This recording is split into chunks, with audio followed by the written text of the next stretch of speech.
money is the most fundamental system to society. And if the monetary system is broken or if it's rigged, then all of society is rigged. Like, it will be in every part of our lives. And I think Bitcoin is the most likely way to fix it. Thank you so much for coming and doing Thanks for having me. Yeah, this has been a long time coming. Yeah, definitely. We scheduled and rescheduled, but it's perfect because I think this is the best Bitcoin Rails set I've ever had. So, yeah. Very fancy, so yeah. We're doing it right. We're doing it right. But yeah, I'm very, very excited about sort of diving into a little bit of the history of BitVM and other things that you're working on. Maybe we'll touch on ZK coins at some point. Mm-hmm. And just sort of giving an opportunity to have people get to know you a little bit. Okay. I've chatted about BitVM and we reference BitVM on the show regularly. Citrea is actually sponsoring this show. We're cool. with them on the show this week. So, I think kind of getting the origination story from the horse's mouth is incredibly helpful. Mm-hmm. And I think that my favorite place, or where I'd really like to start, is kind of just learning a little bit about you leading up to this discovery, maybe we'll call it, of BitVM. Like, what were you doing in Bitcoin before BitVM happened? Like, who are you, Robin Linus? I worked on something called ZeroSync, which is a chain state proof of Bitcoin. It's essentially a way to sync a full node very quickly with a cryptographic proof. This was like your first Bitcoin project. No, it was not. How did you get into Bitcoin? That was a long time ago. In 2017, I lived in Costa Rica for a while. Okay. It was like a very small town, and it was kind of weird because they had an ATM, but the ATM closed at 10. Okay. The Bitcoin ATM? No, like a cash ATM. Oh, and also like the fiat system is a problem because absolutely. the ATMs don't work. The ATM closed at 10, and the entire payment infrastructure was super poor back then. Like, every night there was the same problem that like all the bars and all the clubs, they had that problem that people couldn't pay anymore because... And this is like what people didn't have Venmo. There's no Venmo in Costa Rica, I guess. No, maybe now much more, but back then in 2017, it was just like every night the same problem. And I thought it's ridiculous. Then I wondered if there's not some better way. And then I stumbled into Bitcoin. So you started doing like research on like fintech solutions, and Bitcoin came up in your research. Yeah. At that point, like from like an ethos perspective, were you political? Did you care about sovereignty? And were you like a libertarian or crypto anarchist of some kind at that point? Actually, I cared a lot already about the like design of the financial system. I think I realized quite early that the fiat system is a scam. Okay. Like, well before the ATMs in Costa Rica were way closing before at 10. Yeah. Okay. That was already like around 2012 or something that I started thinking about the financial system. But back then somebody told me about Bitcoin, but I totally refused it. I thought like it's just an internet scam thing, and I thought it's like magic internet money. It cannot work, and I just immediately refused it. Okay. But I think in hindsight it was a good thing, because I think like if you're in that early and you're in that time where like everybody has like thousands of Bitcoin or something, then you will regret your entire life that you like blew it on, I don't know, like LSD or something. Yeah, God works in mysterious ways. Yeah. Okay. So you're in Costa Rica. The ATMs close at 10. Yeah. And you find Bitcoin. Yeah, and then I researched. Were you a developer? Yeah. Okay. Been working on all kinds of startups and so on, like edu-tech startups, and I always wanted to make the world a better place. I always thought, like the nerds have like a responsibility. We're kind of like wizards in our age, and we should use our. You've put your money abilities. where your mouth is on that. I mean, we're going to get Certainly, into it, but yeah, you've I think demonstrated some actionable chops there. So we'll talk about that soon. So you start building in Bitcoin. Mm-hmm. Yeah, I researched Bitcoin, but back then the transaction costs were like, the fees were like 50 cents or something.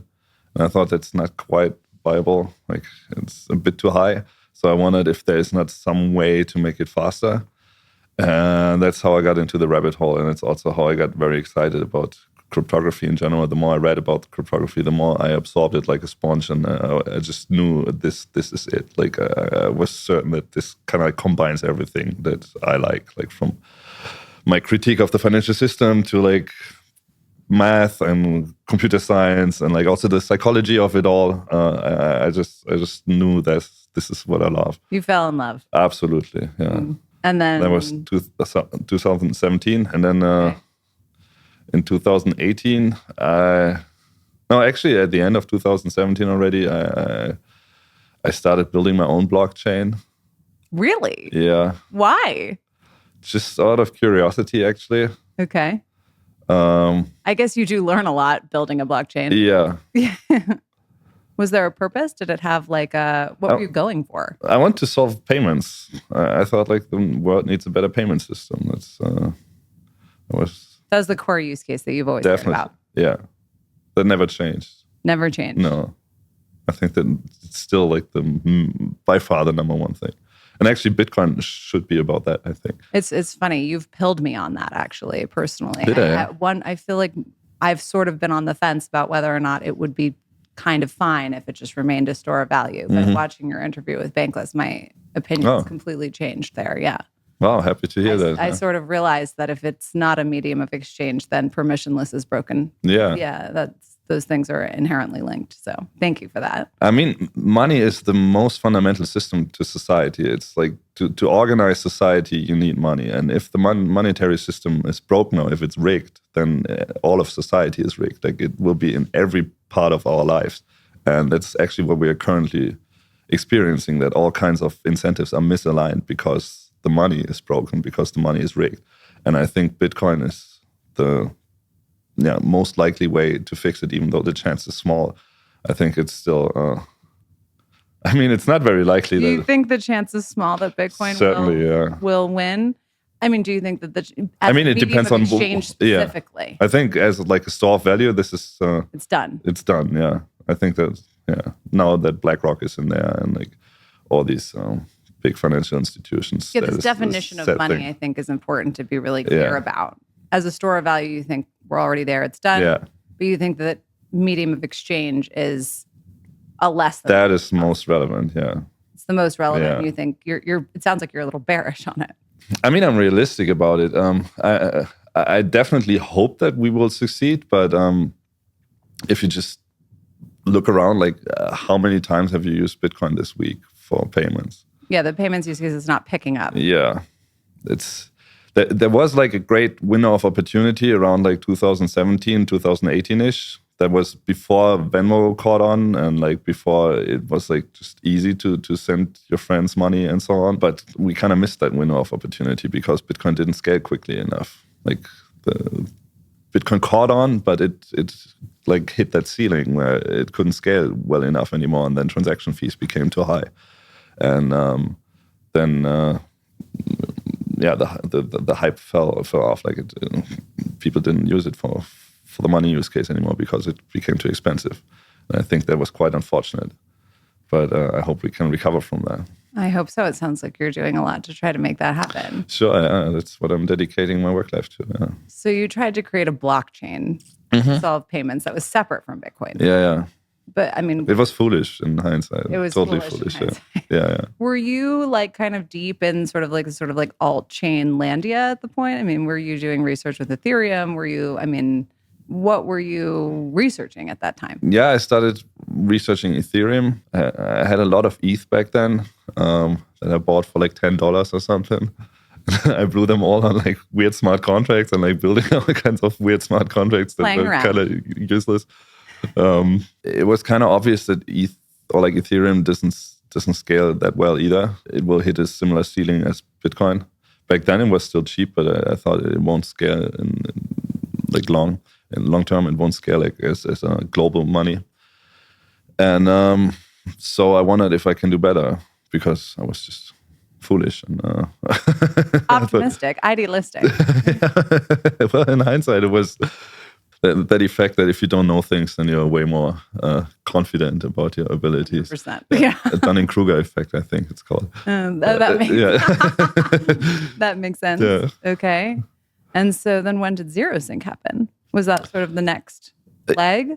Yeah, like that blockchain, like my own blockchain thing that went on for a while. It was like right in that ICO craze and so on.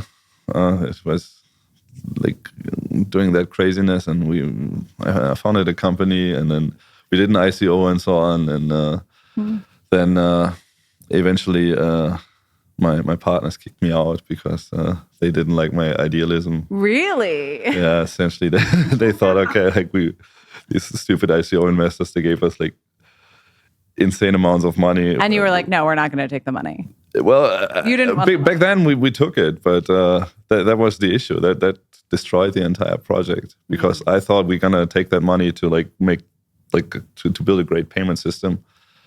That's not how it worked. My out. co-founders were like, "Hey, why? Like, let's just take the money and like pretend that we would be doing something." And, okay. And then it led to all kinds of drama, and then they used the money to like hire lawyers to kick me out, and it was pretty painful. Like, oh wow, when was this? In 2018. Wow. Yeah. Okay.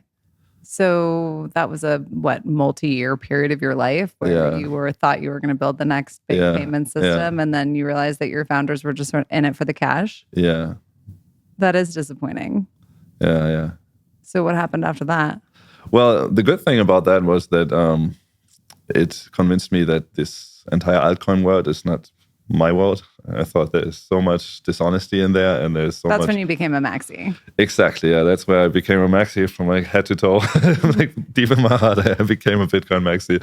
I thought this resonates so much more with my values, and I started to admire the people who work on Bitcoin way more, because I realized how much money they could make if they would go into the craziness of the altcoin world. So true. The fact that people like Pieter Wuille, for example, that they work on Bitcoin even though they have like this temptation of like millions of dollars in that dark world. So true. That inspired me a lot. I thought this is really great that there are these super smart people who actually want to work on good things. And then I started hanging out in the Bitcoin Wizards IRC. Bitcoin Wizards IRC. What is that? That's actually where the word wizard comes from. Many really? people just the Taproot Wizards, they stole that meme. Bitcoin. Wait, I knew. Yeah. Wait, but what was this, like a group? Like, that's like this is a chat? Yeah, it's like the Bitcoin chat for like Bitcoin nerds. When? Yeah. When was this? It's Bitcoin still a thing. Wizards IRC. Yeah, IRC is like just a chat software. Okay. It's super old, like it's very OG. And you have these chat rooms in there, and they all have names, and one of them is Bitcoin Wizards. Okay, and this was like 2018? 2018, yeah. Wow. Okay, so you discovered the Taproot Wizards IRC chat. Well, I knew about it earlier, but that was when I like started to engage with people there, and in particular with Pieter Wuille. Like I actually. Oh, Pieter Wuille is in the chat. Okay. Yeah, definitely. Like all the stars are in that chat. OG nerds in the chat. Absolutely, yeah. Oh man, I did not know this history. Yeah. Okay, that's super interesting. And for me, it was like the most amazing thing in the world that me as like a nobody, I can just go into that chat and talk to Pieter and like to the absolute top people, and they are actually responding, right? Wow, that is super interesting. Extremely How many people interesting. were in this chat? Does like it still all exist? The people, like it still exists, and like. All the OGs are in there. Really? Yeah. And it's still active? It's not as active as it used to be. There was a heyday. There was like a golden age for the Wizards IRC. But that was even before 2018. In 2018, that was back then. It was already pretty deadish. Like still, things are going on. Yeah, definitely. Yeah. Interesting. And it was more active than like. I mean, it almost feels like, was it like the mailing list? Like, did it have that kind of energy, or was it different? Like from the technical level, from the niveau here, from the niveau, it was very similar. Okay. It's the same kind of people who are talking on the mailing list. Yeah. But it's more chatty, of course. Like it's more informal. So were you asking them about? I mean, was like a big part of the conversation payments and scaling Bitcoin and everything, and learning about crypto in particular, about cryptography. And Pieter Wuille was like the most patient person in the world. Like he answered all my stupid questions. I had so many extremely stupid questions back in hindsight. Like it was really ridiculous what kind of things I was asking. And And he answered them. He super patiently, he answered all of them. Wow. Wow, what a sweetheart. He is like the nicest man Absolutely, I've ever met. yeah. It's shocking. Yeah. Yeah, it's amazing. So then, so how did this evolve into eventually? Yeah, like I spend a lot of time every day chatting with him, and that's how I like evolved, and like how he trained me essentially. Like I became kind of like an apprentice of him. You're a protege of Pieter Wuille. Okay. Unofficially, and he must have liked you. I mean, he must have thought you had some chops. Yeah, like when I met him the first time in person, it was like last year or something. I apologized for all the stupid things that I asked and that I annoyed him so much. But he was like, no, he liked it. Did you ever meet him in person? Yeah, last year in New York. Just for the first time last year? Yeah, for the first time, okay, But back then, this was all just internet. All internet, yeah. Okay, but it sounds like there was a back and forth. There was like a real sort of Q&A happening online between you and Pieter Wuille, and I assume other core devs in the group. Actually, not that many core devs. It was mostly Peter. Wow. So you had an internet protege relationship with Pieter Wuille for years, it sounds like. Yeah. That's amazing. Yeah. Actually, we did, once we did like a little code golf competition. Like Code off? Code golf. Code golf. Yeah. What does that mean? Well, code golf is that you have some coding problem and you want to come up with like the shortest solution for it. Oh, that makes sense. Yeah. And we played like Bitcoin Script code golf. And I beat him. Oh my God, this is like chess for Bitcoin nerds. This is like,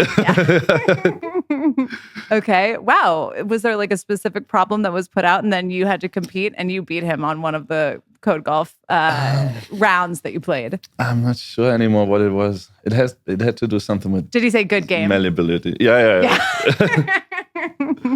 Okay. So he's your mentor, and then how? Unofficially, I'm not sure if he would call himself that, but like But you had this internet relationship with Pieter Wuille in the Wizards IRC. Yeah. And so then, like, I assume during this time, are you trying to build something else that is moving in the direction of payments? Like, how did you start to edge towards this? Was it bridging that you wanted to solve? Like scalability. Yeah. Well, in general, making Bitcoin useful as a means of payment. And more granularly, how did that evolve in terms of like how you were trying to solve that problem? I had developed like a little bit of humility because of that grandiose failure that I had experienced before. Good for you. So, so I felt like maybe I should first learn a bit more about how everything works before I come and fix everything. Not a bad idea. And so, like, the grand direction was always, of course, scale Bitcoin as a means of payment. That was clear, but I didn't know how. So I just tried to like learn as much as possible and explore as many directions as possible to like get a good overview of things. Yeah, like I looked into Lightning deeply, but I was not convinced. Why? Well, it's somewhat a great technology from some perspectives, but it doesn't really work for end users, and that's what we are seeing in practice, right? Half of the Lightning wallets for end users are custodial, and Makes this is like kind of defeating the entire purpose of it all, right? So then you were like, what can we do beyond Lightning? Yeah, that was the question. Exactly. That became the question. When did that really become? On the other hand, I knew about these zero knowledge proofs. I already got excited about them in 2017-ish. Like even in my shitcoin company, I knew that this is the way to scale blockchains. It was absolutely obvious that this technology is miraculous and that its compression capabilities are so great that this is certainly the way forward for blockchains in general. And it wasn't even hard to see that pretty much everyone in the altcoin world agreed, right? And Ethereum was betting big on it, and it was like, I don't know, 10 different companies in the Ethereum world who were all investing heavily in that direction. And so it was obvious that zero knowledge proofs are kind of like the solution. In like 2017, 18-ish, they were not quite ripe yet. Fundamentally they existed. Starks existed. Snarks existed as well.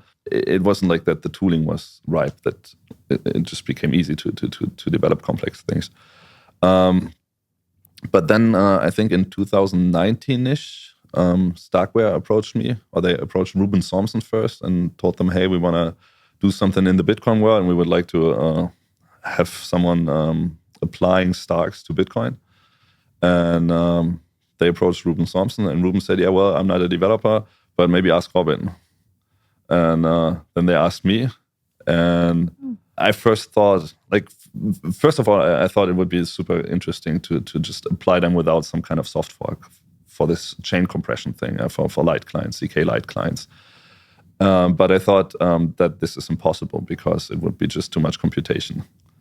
So I told them that, and then they convinced me that it's actually possible with Starks now. And that was like, okay, gonna stop everything else and gonna focus on this now. This is the freaking future. This is my life. Absolutely. Now. We need to validate Starks on Bitcoin. Yeah. Okay.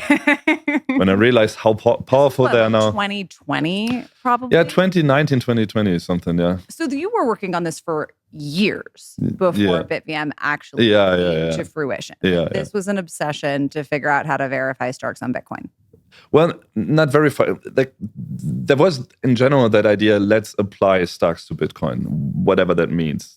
And of course, the end goal was to have someday a Stark or Snark verifier in Bitcoin itself. But I thought that's years away, and it's like extremely hard to get some kind of soft fork in there. You need a fork, is what you thought. Yeah, that's what everyone thought. It would be like one of the most contentious forks because it's so complicated to get an agreement on which particular Stark verifier we would use and so on. So even still today, that would be, I mean, now we have more ideas how to do it with CAD, for example, or with big int arithmetic or stuff like that, which is not that specialized. Back then, I thought we would need some specific OpzKP verify. Right. And that's probably... Well, and then it's which validity proof are you actually verifying, right? That becomes the question in the opcode design. Yeah. And back then I thought this is just not on the table. So I didn't think in that direction. I thought about how can we apply, how can we make Bitcoin a little bit better by just applying Starks in an interesting way without any kinds of soft fork. And the obvious, the canonical application was just to use Starks to compress the blockchain. You don't need any permission for that. You don't need any soft fork or something. You just compress the Bitcoin blockchain using such a Stark. And you can do all kinds of interesting things with that without any kinds of soft forks. Including specifically in the realm of scaling. Well, not in the... It depends on what you define by scaling. Usually with scaling, we mean throughput, increasing the number of transactions per second. Yeah. You cannot do that with this approach. With this approach, you can just make light clients more efficient. Okay. Which is not the end game. Not at all, no. Yeah. It's an interesting application, and it's important that people run nodes and that everybody validates the chain and so on. But it's not a solution to the scalability problem, really. So you were exploring how ZKPs could be interestingly used on Bitcoin. Yeah. You had sort of surrendered that, actually verifying a ZKP on Bitcoin. You did not assume that was even possible. Well, not yet. Working on it. Not yet, but I was sure that this general direction is completely right and that I should become an expert in this field. And it doesn't really matter what I do. Applying Starks to Bitcoin in some way is certainly the right direction. And I was absolutely convinced of that. I spent all my energy on that, and I was super excited about that from the beginning on. Yeah. Yeah, and you still feel that way. Yeah, of course. Yeah. So then what happened when you started to think, what made you think maybe we could verify Stark on Bitcoin in sort of a more roundabout way? That had a lot to do with Super Testnet. Really? Yeah. He has that pedantic way of playing with definitions. He just interprets a definition differently that it becomes hard to defeat his point, even though his point seems nonsensical. Yeah. But it's actually not when you really think about it. And creative outside of the box thinker is how we might describe Super Testnet. Yeah. And he just pedantically refused to accept that Bitcoin could not be Turing complete. That was just everybody he was committed. Yeah, he was he was just bending the definition in a way that it was true maximalism. Yeah. Yeah. It's just if somebody says it with so much conviction, then you start to doubt yourself. I was totally convinced Bitcoin is not Turing complete. And I think that's everybody would agree on that. There was no doubt about that. It's not controversial. Yeah, it's not controversial at all. And he just stated it with so much conviction that you just started to doubt that. You're maybe maybe the earth is round. Yeah. Yeah. Then, did he have an argument? I mean, was there like a technical, like something technically that he pointed out? Like, oh, maybe you could use this. Maybe you could do that. Yeah, like we both of us, we started playing around with Bitcoin Script, and a couple of things became obvious. Like first of all, that idea that in general you can do anything in Bitcoin Script. The problem is just how large It just is takes a long time. It just takes a lot of script. Yeah. So essentially, that's the only barrier that you have. That scripts can be at most 4 megabytes, but in theory, you could just write a snark verifier, and that was the beginning that was the ember of the idea. Yeah. Like you can do this. It's just a matter of making it fit. Yes, exactly. Okay. In parallel, like I became a total Bitcoin Script, how you say, enthusiast or like nerd. Absolutely nerd. Like I just like I always loved like these in general quirky programming languages or like programming weird things like computers that are not really suited for programming anything on it and like hacking something in there. That was always exciting to me. And Bitcoin Script was like the epitome of that. The best tool to see what you can do with this very limited script. Yeah. And the thing that nobody knew what's the limit of it. And even back then, like when I talked with Pieter Wuille, I told him that I think we are just at the very beginning of Bitcoin Script. And he was like, yeah, maybe, I don't know. Yeah. Just wait and see what I'll do with my Bitcoin script. You'll see one day. Okay. And then like I started like stacking ammunition. Like I started like building more opcodes. Like I tried to hack new opcodes that didn't really exist. For example, division. There was no way to do division in Bitcoin Script. Well, and I always hear the example of multiplication, but is division even more difficult? I mean, multiplication is kind of like straightforward because everybody knows you can just add. Right. And then. But division is that's harder. That's harder. Yeah, exactly. Yeah, that costs like one more trick. And I essentially imported a couple of tricks that were very common in the ZK world. In the ZK world, you often have that thing that you don't compute something yourself if it's too complicated. You just like let the prover give you that thing, and then you prove that the result is correct instead of actually computing it yourself.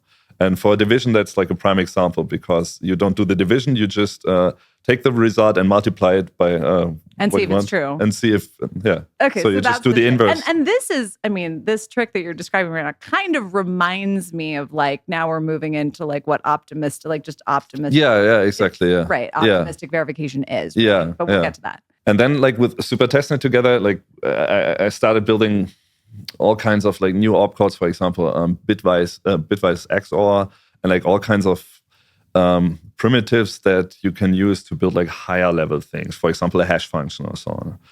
I think SuperTestNet built the first hash function in Bitcoin Script, like complicated hash function from Bitcoin Script. It didn't really work, I think, but it was already kind of like going in that direction that you can really do some kinds of useful things. There was progress. Nobody knew why you should use that hash function, but it showed that we can do way more interesting things. We were pushing the boundaries of script is really the bottom line. Yeah. And in parallel, we had the softfork, the Taproot softfork, which enabled us to actually use 4 megabytes of script, which was a new thing.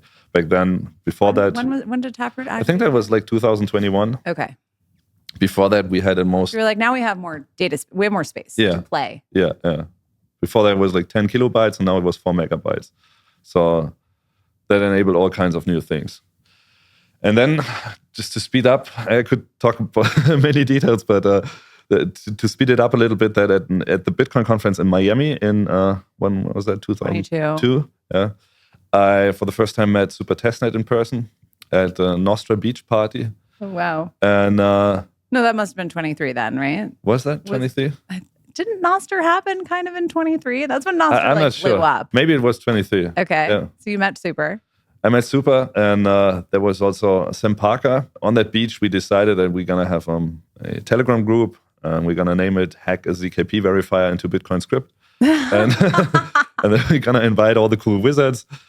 FYI, I heard this became the hot, sexy developer Telegram chat. Yeah, definitely. This was really like, I mean, Alexei came on the show and he said that he felt like he was like enlivened by this chat. Like the energy of this chat like changed I think he meant the BitVM chat. Later. Oh, that was the next chat. Our chat was like a private chat. It was just like 20 people or so, like 20. But it was the precursor. Yeah, to the that was certainly. It was the precursor to absolutely, the BitVM chat. Yeah. Okay. Yeah. So there's another amazing internet chat that's happening. It's you, Super, and maybe 10 other people? In particular, Liam was in there. He was also extremely excited about that. Okay. Liam from Alpen. Yeah. Okay. All kinds of other people, like Andrew Polstra, once in a while he posted Good a little one. bit. Yeah, definitely. Yeah. So Wizards. Wizards, yeah. It was like Wizards 2.0. Yeah, Wizards, exactly. Yeah, it was like the next generation of Wizards who were like super excited about zero knowledge proofs. Because the old generation of Wizards, they were not that excited about zero knowledge proofs. I mean, Pieter Wuille, he contributed to the Bulletproofs paper, but it was not that he made it like his life goal to bring Bitcoin, bring ZKP to Bitcoin, right? But this next generation, like Liam, me, Super Testnet, and so on, we all were super excited about this idea of having a ZKP verifier for the very reason that we could then build bridges. Right. This was the goal. Because that would solve scalability and bring like experimentation, payments, and privacy, and like all the good stuff. Right. And that was like the grand vision. And I was not that convinced that it's actually possible. But Super Testnet, he was absolutely convinced. He was sure. This is happening. We can totally do this, you guys. Put our heads together. And then over time, like more and more ideas piled up in that chat. These ideas of Lamport signatures. This was the big unlock. So the Lamport signatures are what actually was the missing key. One of the missing keys. Yeah, Lamport signatures are like a very fundamental ingredient because they enable state on Bitcoin. Bitcoin is actually completely stateless. That means in comparison to Ethereum, in Ethereum, it's the most normal thing on earth that I interact with some kind of contract and I somehow change that state of the contract, and then you interact with that contract, and then you interact with that state that I left, right? Like, for example, in AMM, I put some money there, which changes the state, and then you do a trade or something, and that's just how it works. And the statefulness is like the most fundamental thing to Ethereum, actually, or the most fundamental difference between Ethereum and Bitcoin. And Bitcoin is like designed to be completely stateless. Every script execution is completely independent of every other script execution.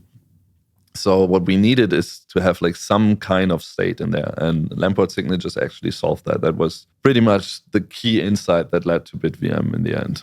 And could you like TLDR why statefulness is so important for bridging, right? To solve this verification bridging problem. All right, guys, I want to take a quick break to thank you for watching and remind you to click the follow button on my profile if you'd like more Bitcoin technical deep dives like this. I also want to give a shout out to my partners for making the show possible. Best in Slot and Unisat are, of course, co-maintainers of the BRC20 protocol. They are working on some incredible updates to BRC20, including the BRC20 programmability module designed by Best in Slot, which is currently in testnet. This will make execution of smart contracts for BRC20 possible at the indexer level, which is about as trustless and Bitcoin native as it gets. Unisat is also working on a single-step transfer function for BRC20, which I know many of you will be excited about. That's been widely requested by the BRC20 community. And last but not least, my incredible Layer 2 partner, Citrea, who I couldn't be more excited about teaming up with. Citrea is working on one of the leading implementations of a BitVM zero-knowledge proof style bridge, an execution environment for Bitcoin. So they're essentially building what I think could become the canonical Bitcoin roll-up, and they have an absolutely incredible team of people backing them up and getting really creative about how to push this technology forward. So in my opinion, once we have a truly trust-minimized bridge, anything is possible for Bitcoin.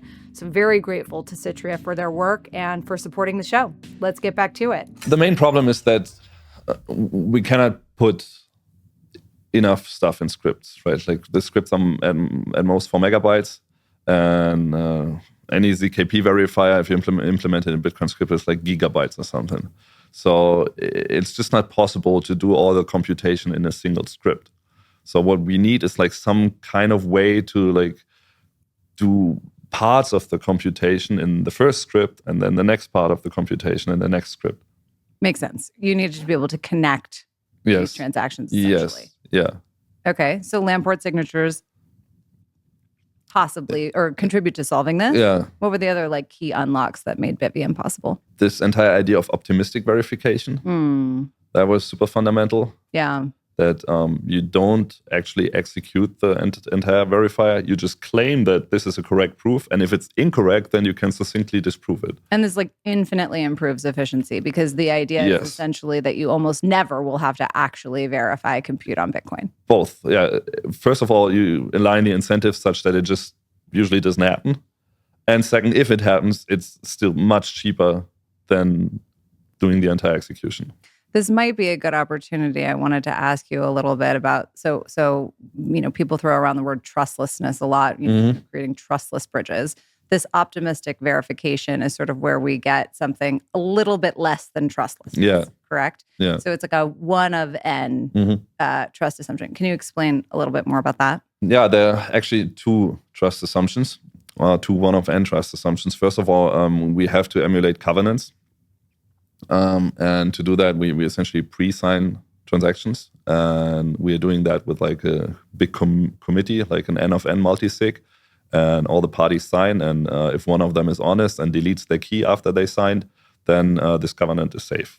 Is there a limit to how many N's you can have practically? Practically, yes. In theory, not, because we can use music, and music allows us to compress these N of N signatures into like a single signature. So even if it would be 1 million people, it would still be a single signature.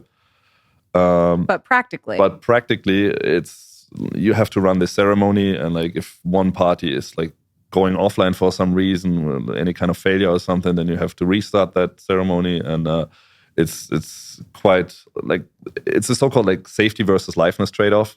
The more people you have, the more safe it is, because the more likely it is that there is actually one party that is honest. But on the other hand, of error, exactly, straight up technical error. Because if a single person errors, then you have to restart the entire thing. How commonly would that actually be a problem that you're going to have? It depends a lot on the signers that you choose and on their incentives as well. Okay. But this is actually one of the most ugly parts of BitVM, and that's actually why we want CTV. With CTV, we could get rid of all of that. I was going to say, we're going to circle back to this. Yeah. I would love to do like a criticism section, and I'll talk about what's maybe a better option. Okay, so you have this one of n. So these operators, you actually do have operators run. Well, that's the next thing. Like I was just talking about the trusted setup. And then you also have these operators who operate the bridge. And the trusted setup is related to the operators, though, right? I mean, the operators are basically the ones who have these keys. No, that's separate. Well, the operators can also participate in that, but it's two different things. They're like you have groups. that trusted setup. They don't have to be the same people. You can have overlaps, could be separate people, but two functions. Yeah, it's two functions, and it's like two different things. And also the one thing. And are they being incentivized in different ways? These two groups. Yeah, the operators, they can make money from operating the bridge. Yeah, they get fees. Yeah. Okay. But the trusted setup, are they incentivized? We are thinking like within that BitVM alliance, there are companies that think about it, how to incentivize them, how to like pay them in the side system, for example. That's a big question. Yeah. So this is still like in the research phase. It's certainly an issue. It's certainly one of the biggest pain points of the entire design. Yeah. Okay, so you have this optimistic setup. You have two sets of operators / whatever you're calling these, and signers essentially, and the operators and both are one of n. They don't need to be. I mean, these are completely separate, independent functions, so the n's can be different. Yeah. Do you see one of n being like sufficient? Sufficient in comparison to what? I'm just saying, like end game. I mean, it's funny because when I first heard about this. Okay, good. This is what I don't think like BitVM is the end game. I think BitVM is a clunky workaround to enable things that we should actually enable by It's softfork. An improvement, but not the end game. Yeah, not at all. It's a clunky workaround. It's a hack. It's hacks piled upon hacks to make things work that we actually should enable by softforks. Even just in the one of n example, though, I mean, I remember when I first heard that thinking one of n is fine. I mean, there's never been a hack of, a multi-sig with more than this many keys, blah, blah, blah. You have one of 100, one of 200, which I assume that would be a practical number, do you think? What's a practical number for n? For that covenant committee, maybe like 100, 1,000. Okay. And for the operator set, maybe like something between 10 and 100. Okay. Okay, so you have the sort of one of ad. In my mind, I was thinking, oh, that's totally fine, like no big deal. And then somebody sort of explained to me, except for the fact that, if all of the operators are, people from BitGo and, these like big custodians or liquidity providers, that are ultimately going to have guns to their head, they could theoretically be captured. Is that a concern in your mind? They cannot steal from the bridge, right? Or it depends on the designs, but like in the current design, the BitVM. But they could just stop operations. They could stop operations, yes. Is that a concern, or are you not really concerned about that? I mean, it's not great. Of course, you would try to choose these operators such that they are like in different jurisdictions and that the set is as diverse as possible, such that it would be hard to like compromise all of them at the same time.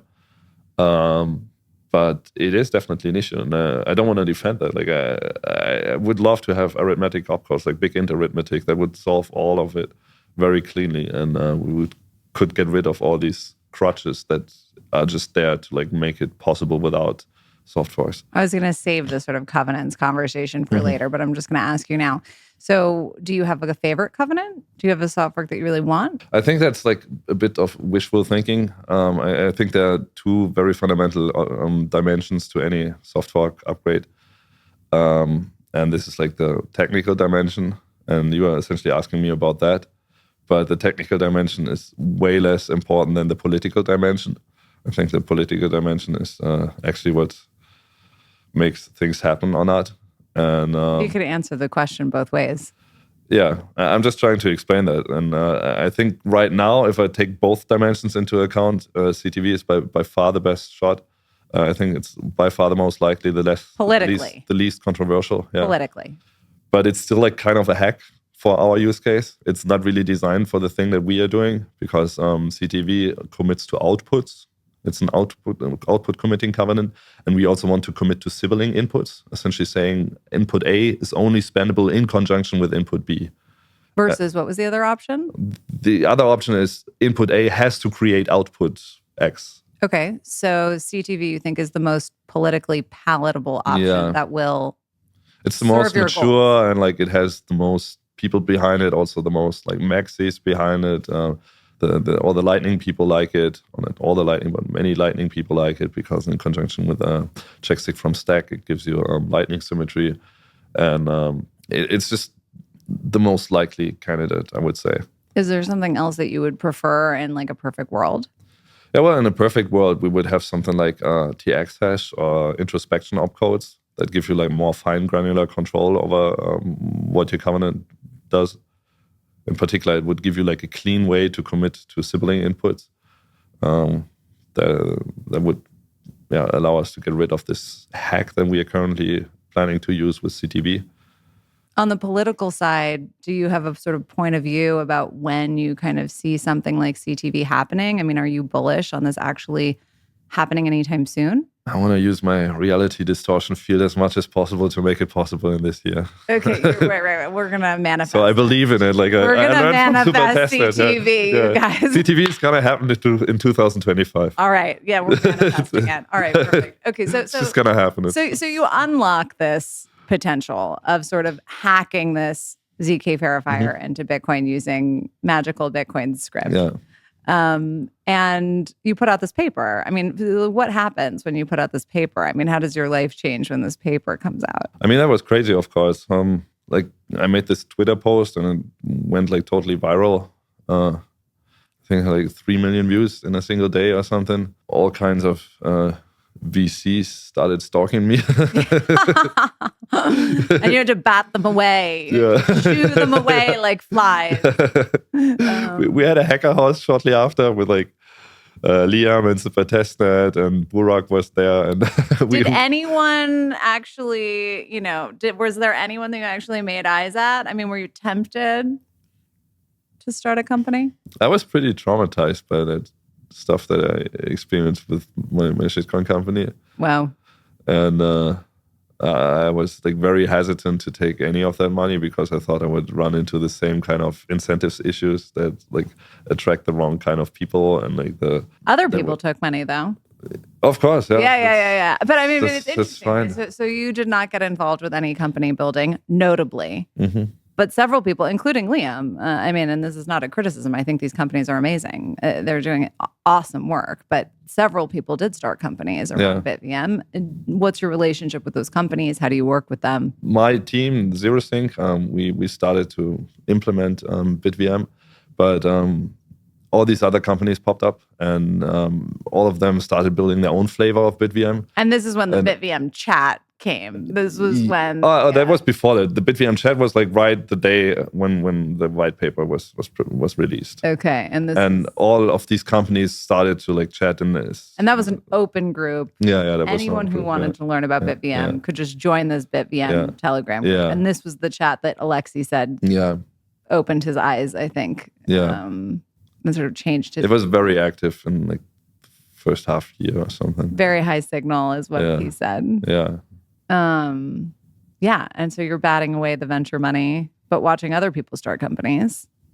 Did you take opinions? Yeah, tell me a little bit about your relationship with how you work with engineers at these companies. So all these companies started building their own flavors of BitVM, and then I thought it would make much more sense to unite them and join forces to build like a common core, because that thing is so complex that it makes much more sense that everybody works on the same thing and that everybody tries to harden the same thing, because just to tame the complexity. And so I founded this BitVM Alliance where I united all the companies that wanted to build on BitVM, and that started to turn into like a great engineering project. We implemented and the goal together. Was basically to have sort of like a canonical implementation that any company could use for their bridging systems. Yes, in particular the verifier, the snark verifier. That is like the core of it all. Has that come to fruition? I mean, is there a canonical snark verifier by BitVM Alliance? Yeah. There is. We finished it already like a couple months ago, and now just last week the audit started. We had an auditing company that are trying to find security bugs, so they're trying to help us. So it's being audited. Yeah, and that will take like another 5 weeks or something, and then hopefully they won't find too many fundamental bugs, so that it's not too much work to fix them. And once we have done all of that, then people will go live on mainnet. Will all of the member companies of the BitVM Alliance use this canonical implementation? Yeah, that's why they contributed to it. And then they will all just sort of do their own independent ways that they sort of connect it into their systems. Yeah, they all built their own like flavor of bridge around it. Like the snark verifier is just the heart of it. This is where most of the complexity is. I would say like 80-90% of the complexity is in the snark verifier. But then you have different flavors of bridges where you have like you can make different trade-offs of like how you choose the operator set, how you do the pre-signing. Also in particular, there's that thing that we need a light client for it to do chain introspection at the end. And there are like different designs for light clients. Or in particular, the light client that I came up with is broken. It didn't work out. And that's why we started to explore other directions. And that's why there's now a diversity of different light clients. Also, it depends a lot on the kind of side system that you have. People want to bridge to like ZK rollups, to side chains, to all kinds of different systems. And depending on the characteristics of the system that you want to bridge to, you need different flavors of bridges, slightly different. It must be interesting to see all of these different engineers working together, right? I mean, that is special super experience. cool. I really love that. Because actually they are competitors. Exactly. But I think the engineers don't really care about competing with each other. Yeah, they want to nerd out. And it's like growing a BitVM family now. Like we had already two technical meetups where all the BitVM Alliance members came together and we geeked out for an entire day. It sounds so fun. Yeah, it's extremely awesome. Yeah, it sounds so special. Yeah. So they're all working together. The nerds are just nerding out. They don't even care that they're competitors. The CEOs are not invited, or are they? Some of the CEOs are there, and in general, they would be invited, but they would be kind of like out of place because we're like just watching geeking out hardcore. And Okay. And so you decided not to join a company at all. I mean, it's not just that you didn't start or raise money. I mean, you just haven't joined any particular company. Are you advising anyone? Do you have financial stake in any of these companies? No, none of them. So what did you do instead? I'm a PhD student at Stanford. When did you start that? Just last year. How's that going? BitVM brought me in there. BitVM brought you to Stanford. More or less, yeah. You went to Stanford to expand BitVM. Yeah. Well, to learn more about cryptography. To learn more about cryptography. So you're studying cryptography specifically. Yeah. And that's why you went. Yeah. How's it going? It's awesome. I love it. Yeah. Yeah. I was going to say, I feel like academia is a complicated place. How supportive are they of what you're up to? And what Very supportive. Yeah. I'm actually the first Bitcoin PhD at Stanford? Yeah. Wow. I'm the Bitcoin researcher at Stanford. Actually. I'm not surprised by this, though, at all. I mean, this is sort of what I hear of academia. It's that it's not necessarily a space that you go to work on Bitcoin. No. But you're just specifically focused on cryptography. And I assume you're working with the best cryptographic minds at Stanford. Yeah, that's why I'm there. That's why you're there. And they're there. Are they interested? Are they curious? Yeah, definitely. They're interested and curious. What's their attitude? I mean, David Shea, he has a Bitcoin-related company. Is he at Stanford? Yeah. He's a professor at Stanford? He's a professor at Stanford. Oh, I didn't realize that. And Babylon is like Bitcoin staking, so it's very closely related.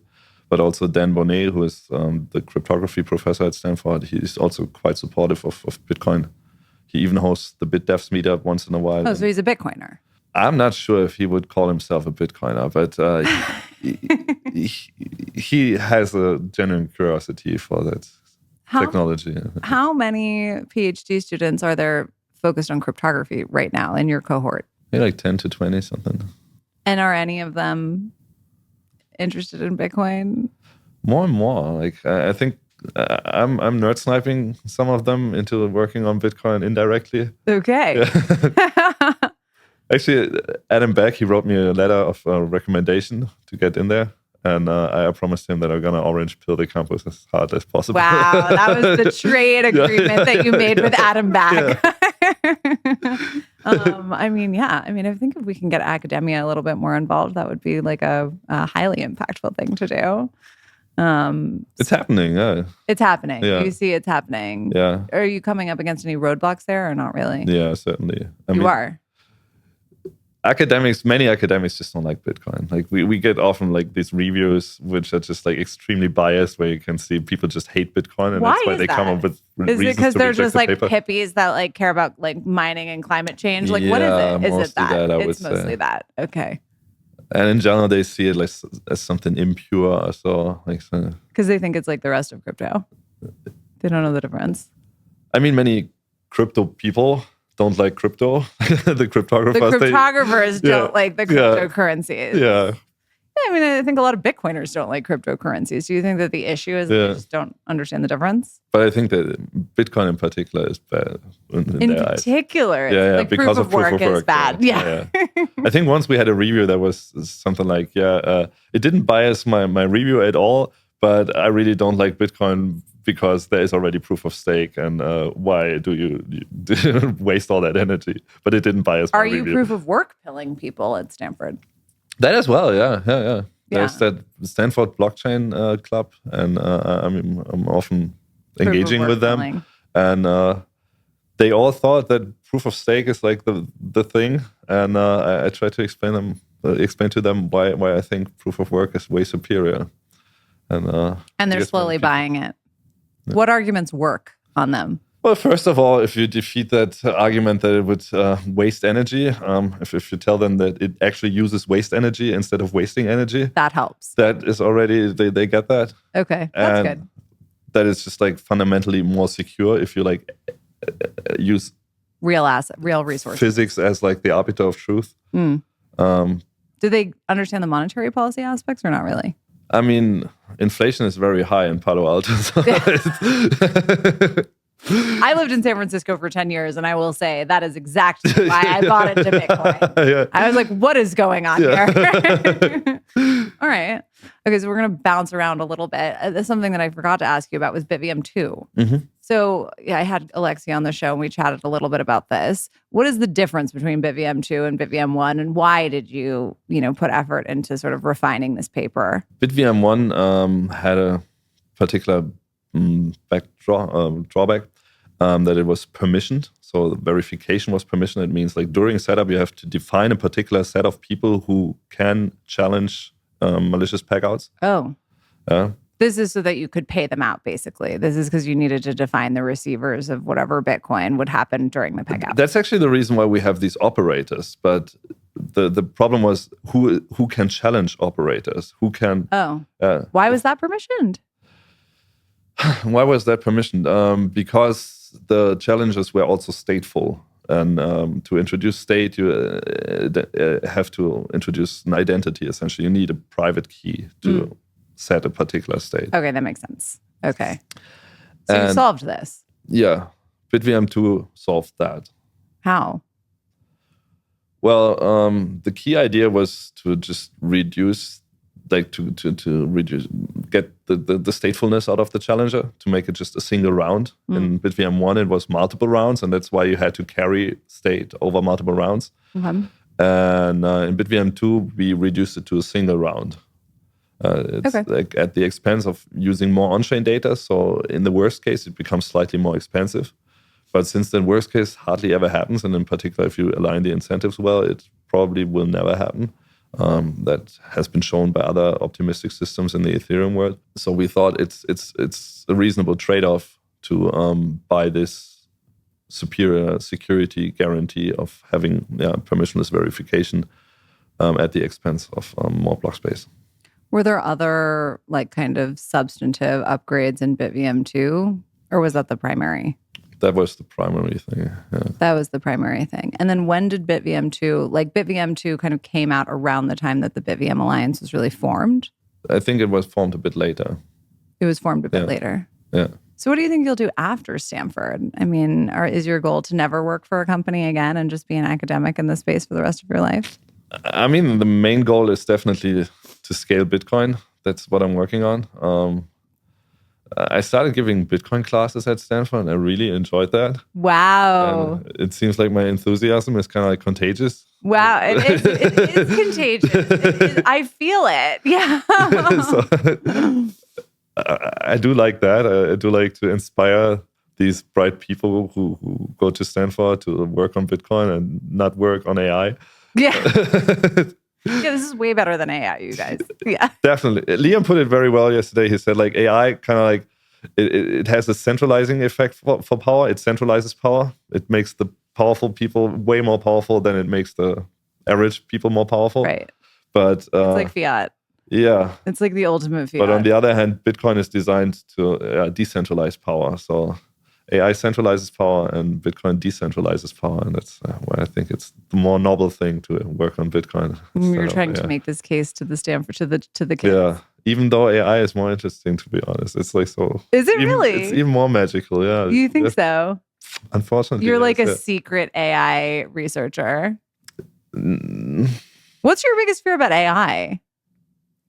I mean, I know there's many. I mean, there's many interesting things. I think like the cost of any digital good converges against zero. It will converge against like the price, the price of electricity, the cost to run the net, which is pretty weird. Like any podcast, any digital document, any video, any movie, it will become mostly free in cost of production. Well, and I feel like I've been like learning a little bit about this, just like looking at Bitcoin mining and all of these different Bitcoin miners, like now, like, you know, getting into the AI data center, you realize like it's all the same. It's really the same business. Yeah, very similar. Yeah. Okay. So that's one thing. But yeah, so you're going down a little bit. It would totally disrupt the entire economy like crazy. It's actually pretty scary. Like it's mind-blowing. It's like hard to think about.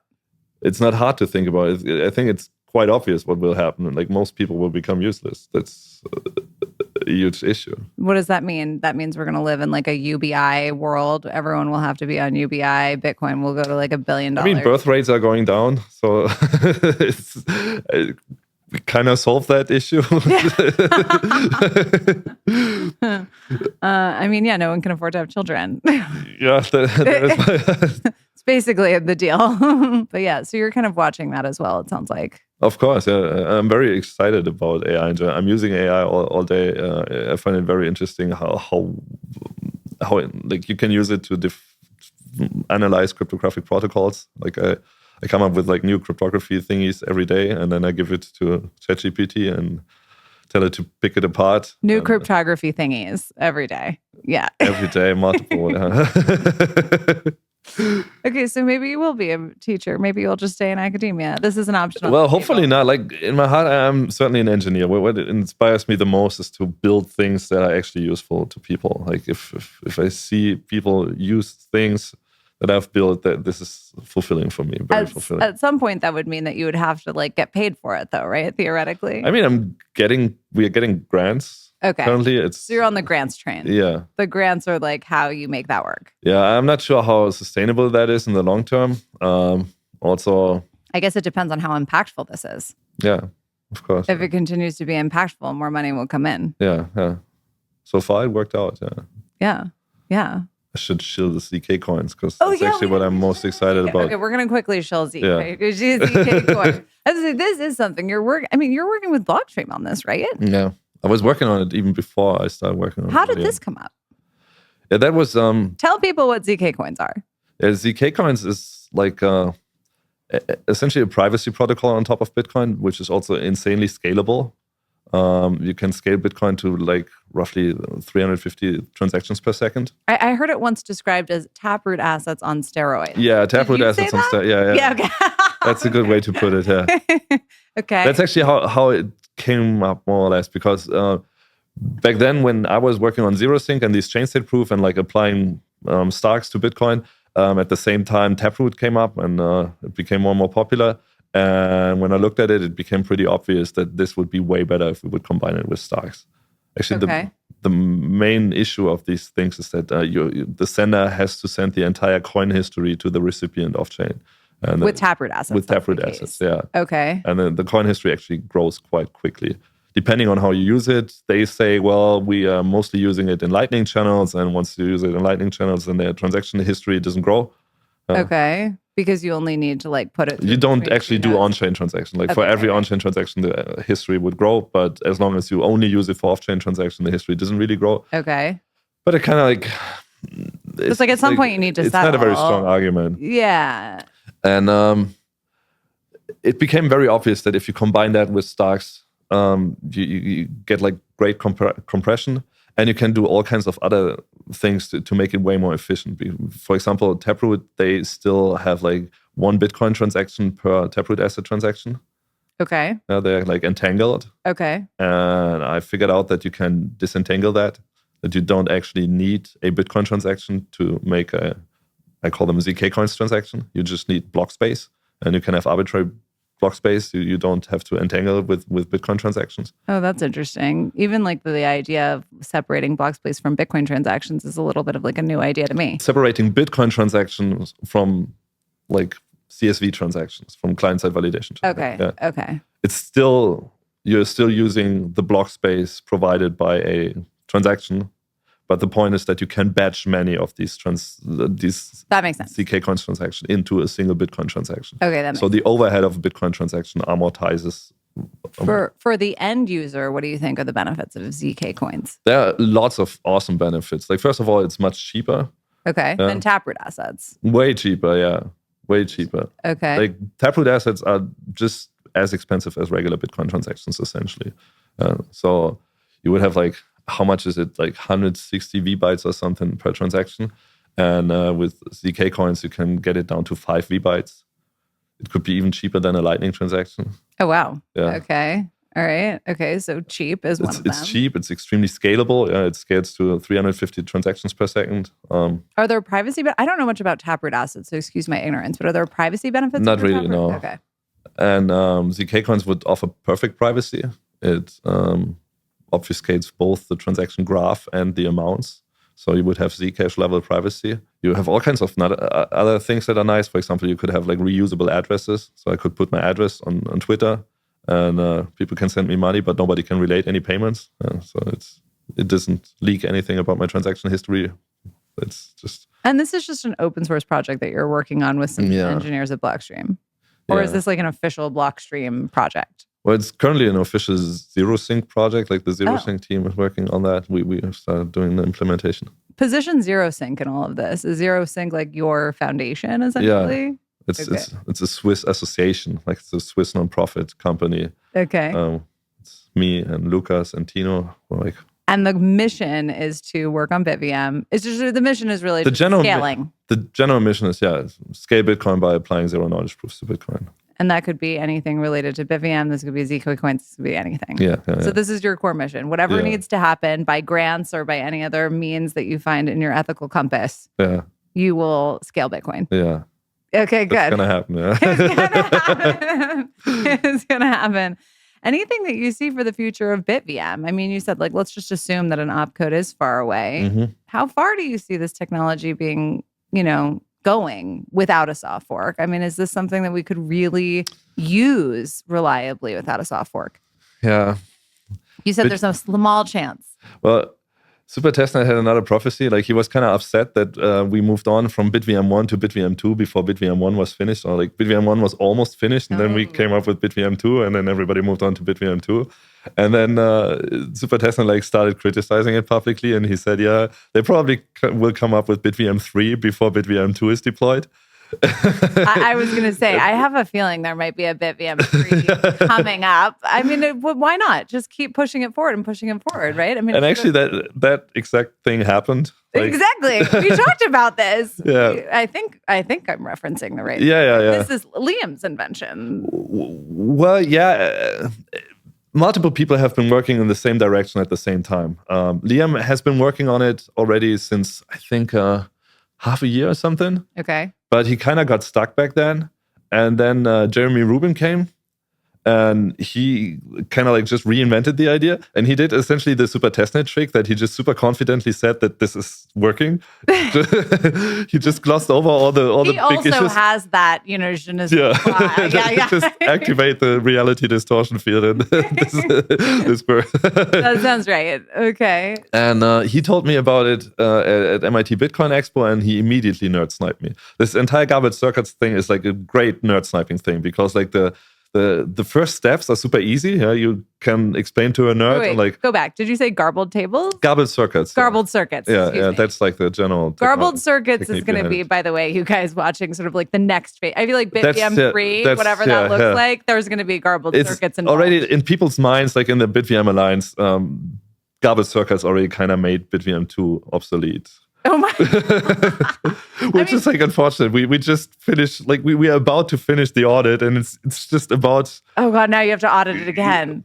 Yeah, we have to build it again. Throw it all away after it got audited, and now we have to build everything from scratch. But it's going to be worth it, because garbled circuits it's orders of magnitude it's better. Orders of magnitude better. Factor of 1,000 or so in fees, or even more. Yeah. It's incredible. Yeah. One of the major drawbacks of BitVM 2 is the capital cost. Essentially, every operator has to put up a collateral to essentially that they pay others to get slashed if they lie. So essentially, you are betting that nobody can slash you. And they're basically front running the payment. You basically have to put up the payments in case you have to go to trial, essentially. That's another issue, but this is not that big of an issue, because you don't have to lock capital for too long. You have to lock it for a week or something, but not forever. Okay. The other collateral has to get locked as long as you're an operator. Okay. And it's quite a big capital cost, essentially. And that would essentially go completely away with garbled circuits. Yeah. Okay, we're going to have to do another episode where we talk about BitVM 3 / garbled circuits, because I think this is the alpha. I think this is what people really don't. This is the cutting edge. Absolutely, BitVM 3 is coming, you guys. 15 people know about this in the world right now. And I'm prophesizing that many people are going to be hearing about garbled circuits very soon. Certainly, yeah. Yeah, but maybe we should rename it. I think maybe we should rebrand it. Yeah. I know it's been around for a dozen years or whatever, but the word garbled is, it's not great. We need to fix that. We're actually even not using garbled circuits the way they are invented. They actually invented them. They invented for some privacy thing, and we don't use it for the privacy thing at all. Okay, so we can totally rebrand. We can rebrand the garbled circuit. Yeah. And also, I know that there's some controversy about whether or not BitVM 3 is an appropriate name. Yeah, we might have to just completely come up with something new. Yeah. And Jeremy calls them Delbrag. Delbrag? Yeah, which is garbled backwards, spelled backwards. Good effort, Jeremy. Yeah. Okay. Let's workshop it. Yeah. Let's workshop it. Yeah. He's giving a talk about it tomorrow, I think. Oh my gosh, I have to go see. Yeah. That will be really. Oh, I didn't realize Jeremy was giving the talk. Okay, well then I'll definitely have to go. Well, thank you so much. Thank you for this part 1. And yeah, I am excited to do BitVM 3 episodes soon, maybe at our next conference. Yeah. You'll be in Istanbul, right? For yes, of course, Bitcoin Plus Plus. Yeah. I'm hoping to go, and I may do the media section. Bitcoin Rails might be the media partner. We're seeing if it works out with the travel schedule. But if so, that would be a great time to do BitVM 3, the Garbled Circuits episode. Thank you. Thank you.